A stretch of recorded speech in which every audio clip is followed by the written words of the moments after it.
I guarantee we've got plenty of sports, so I'll let you get started. Thank you very much, ladies, my friends. It has been one of those kind of nights. We told you back at 6 o'clock that tonight would be one of those nights when high school football would completely dominate our show. Well, folks, let's go to videotape, and I'll show you what I'm talking about. Our first stop, OCS tonight, big ball game. Our Patrick Sloan is with us now to tell us all about it. Patrick? Gene, as you say, a very big ball game between OCS and Oak Grove. Let's take a look at some of the highlights.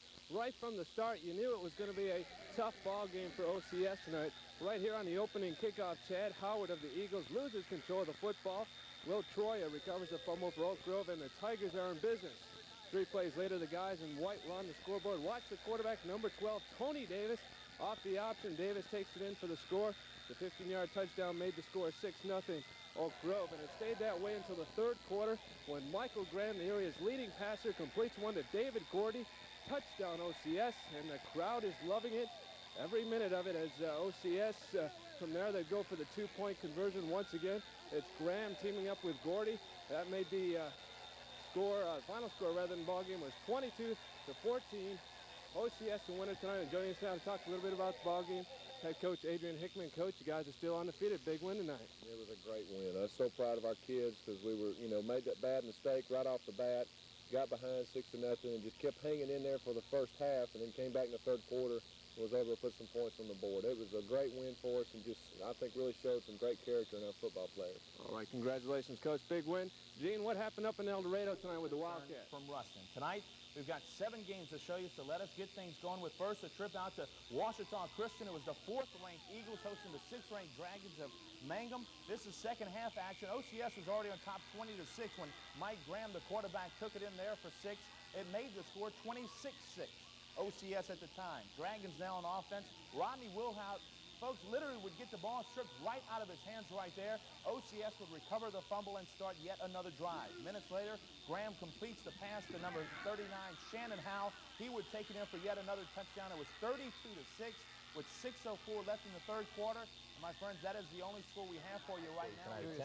So let us go ahead and take care of them right as we begin things off. Anyway, good evening, everybody, and a very special thanks for joining us tonight as we catch you up on what has been a pretty busy and rare Thursday night filled with high school football. We do indeed have a couple of games to show you tonight, the first of which took place up in Sterlington. It was Ouachita Christian, the number 3 team in the state for single A football, taking on the host team Panthers. We're going to pick this one up if we can on the very first play of the game, my friends. Watch Anthony Smith. He got the handoff from his quarterback, Greg Sutton, and took it the distance, folks. First play of the game, look at the quarterback saying, "Go, baby, go, we got it, yeah." Get in there for the touchdown, 65 yards for the score.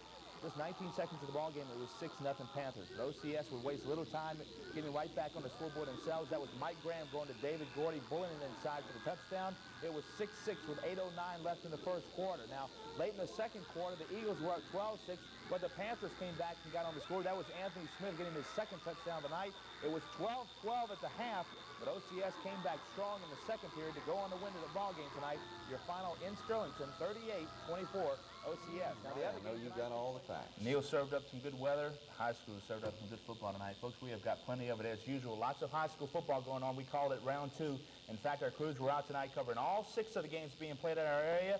Our coverage begins tonight with the action from over at Ouachita Christian. This was a good one, too, early. This is second round action. If we can go to the videotape. Eagles taking on Ringo. There's Coach Adrian Hickman. Folks, what a fine job he has done with his guys over there. They were leading by 22 right there when the Redskins from Ringgold went into a score. Timmy Moore got to 6. It was 22-6 at the time, but the Eagles were just kind of too tough tonight, my friends.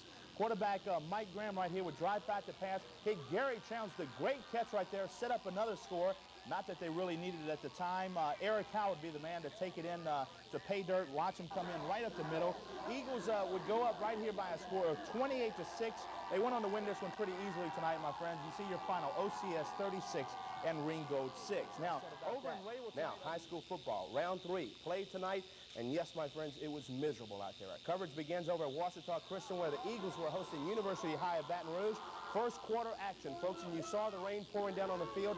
No doubt it had some factor in this one. Chad Loop of U High loses control of the football right there. Ron Wade of OCS pounces all over it. Eagles take over on offense. Now, Wade's fumble recovery would set up the game's first touchdown. Watch quarterback Mike Graham open up the scoring. The 2-yard touchdown off the right side made it 6-0 in favor of OCS.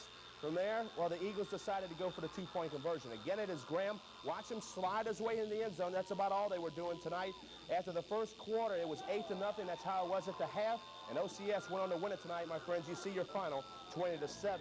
Moving over to practice yesterday, but the attitude has picked up considerably since then. As you know, the Eagles are knocking on the door to the Superdome, and they'll be there in 2 weeks if they can get by Ascension Catholic. Well, we weren't very intense yesterday as we'd like to be, but today it started out to be a great practice, you know, one of our top 10s as we call it. So if we can continue today's practice like we started it and do it Down in Covington, smack over up in Arkansas, but the team we're going to talk about right now at 5 is Washita Christian Eagles.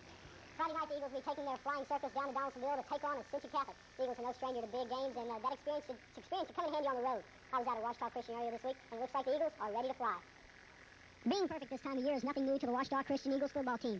In 1985, the Eagles finished the season undefeated at 14-0 and were the Class A state champions. This year's Eagles football team looks like a mirrored image of that 85 team that won it all down in New Orleans.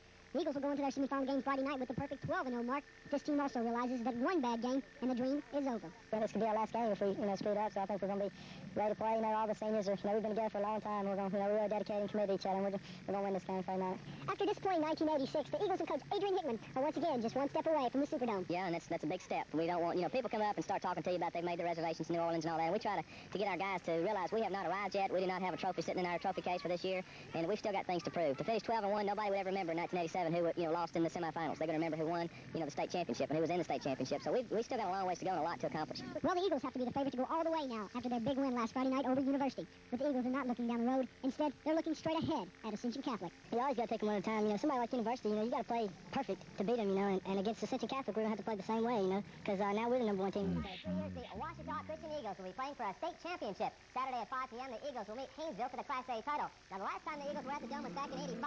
That was the year that OCS knocked off University to win it all. This time around, the Eagles are hoping for the same result. The state championship trophy is what we're looking for. I'm going to feel better about this one. I feel better right now getting there because in 85 we had some, gold chip athletes, I think. The Eagles right here are going to be taking on Haynesville, a team they've beaten in the past, but not really with a lot of authority. They want to do that this Saturday at 5. Now, while we were out there today, we saw Coach Hickman and his guys spending a lot of time working on their defensive reads. Some of the guys on that side of the ball said that Haynesville is one of the best teams they faced all year when it comes to blocking down and kicking out on their ends and tackles. And because of that, they've had to spend a lot of time reading those We defensive played in the keys. spring, and they cave us down, sometimes block us out and try to run up the middle around the ends, but we feel like we're strong enough and big enough to keep them from running up the middle and outside. The Class A state championship. Folks, if champions were built on pride and confidence alone, I know there's no way OCS would be back here without that state title. These guys are ready for whatever Haynesville can throw at them. Although Coach Hickman said on the side they may have trouble defending that kitchen sink or the refrigerator. Regardless, though, these guys are a bunch of class football players, and I know they have the talent and the will to come back winners. Haynesville's got a great team, but we got a good team too, and I'm looking forward to playing in the Superdome, and I know all our guys are going to be ready to play, and I'm just ready to go do it in the Dome. We dreamed about it early in the summer, and we With the Washita Christian and the Tigers and Jonesboro Hives. The Tigers match up with Spring Hill in the Superdome. The school seems ready to go to New Orleans. This Saturday afternoon, the Eagles will be going for their second state title in 3 years when they play Haynesville in the Dome. They're an option team, and they're going to be a good challenge for the Eagles. Well, I think our corners do a good job of forcing and everything, and defensive ends taking quarterback, and the front four is just basically watching dives and stuff, and the outside guys we got and linebackers we got the option, and they're real quick. They're not very big, but their backs aren't that big, but they're real quick. They're real fast. Now the Eagles leave for New Orleans. Arizona. The Class A state title was up for grabs tonight at the Superdome as Washita Christian battled Haynesville. Now the winner of this one takes home the championship, and our own Larry L was at the game, and he files this report. 17 weeks of playing on natural grass in outdoor stadiums, and it all comes down to this: the artificial turf in the Louisiana Superdome. Washita Christian against Haynesville. Let's pick up the action in the first quarter. Haynesville, here in the white, won the toss and got first crack at the Eagles' defense. Opening drive here, Haynesville quarterback Willie Bean pitches at the last second to Lorenzo Brown. He breaks to the outside, twists and turns for 17 yards. A few plays later on 4th and 1, Richard Jones dives over, and it's quickly 7-0 Tornadoes. OCS would come right back, though. Shannon Howell here will bull over from the 1. The 2-point conversion's good, and it's 8-7 Eagles. But that would be it. Lorenzo Brown coming up here. He'll put it away for Haynesville. Up the middle, a little shuck and jive, and he's off to the races. 65 yards for the score, and the new Class A champions are the Haynesville Tornadoes. The final tonight, Haynesville 20, OCS 8. 13-1, that's a great record, and you know it's just real hard to have your composure at this particular time right after this ball game. I think we should have won. We played a whole lot better. I don't know what happened. We just started pulling together for a little while, and then every time it seemed like we'd start moving, we'd get a bad break. Reporting from New Orleans, Larry Al, Region 10 Sports. In the first half, here in the second quarter, the Ridgedale defense makes the big play. Thanks to Malcolm Henning's interception, we had ourselves a scoreless ball game at the half. But in the third quarter, the Ridgedale attack would come to life. Leading the way for the Raiders was number 29, Ray Hamby. Watch here as Hamby goes outside, cuts it back the other way, and goes 64 yards for the score. The guy is just unbelievable, folks. The two-point conversion was good, and with 10:26 left in the third, it was 8-0 Ridgedale. Still in the third quarter, the Rooster strikes again. This time, Hamby takes it in from 22 yards away. Once again, the two-point conversion was good as Ridgedale goes on to beat River Oaks. Your final on this one, Raiders 28, Mustangs 6. And joining us now is a very happy Raider head coach, Mark Carroll. And Mark, I don't know what you told the guys at halftime, but they came out in the third quarter and simply dominated the ball game. Well, we just didn't get anything going in the first half. River Oaks played a good ball game. In the first half, they kept us bottled up. The only thing that saved the first half was good defense and a good punting game. Ray Hamby certainly came on in the third quarter and made things happen for you. We expect that out of him every week, and all our boys played good. Defense played a great game tonight. Offense came out in the second half and did what we had to do. Thank you very much, Mark. Congratulations, Raiders. Big win tonight for Ridgedale. Let's hear it. Once again, the Ridgedale Raiders win it tonight. Larry, what happened against Smackover and Rising tonight? Well,